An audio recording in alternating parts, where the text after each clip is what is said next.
Scan for Sovi and straight A's only. Let's go!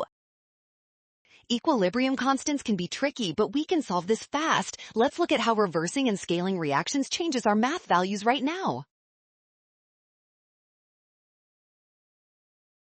First, notice the target reaction is the reverse of the original one. When we flip a chemical equation, we must take the reciprocal of the equilibrium constant to stay mathematically accurate. Next, we see the coefficients are all doubled in our new equation. This means we must square our previous reciprocal value to account for the change in the reaction stoichiometry properly.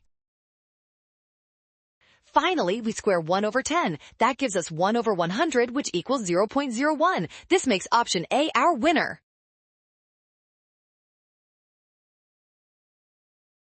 Well done! Scan the code. You can learn better with Sovi. Avoid rush and watch signs. Trust given values and check steps for success.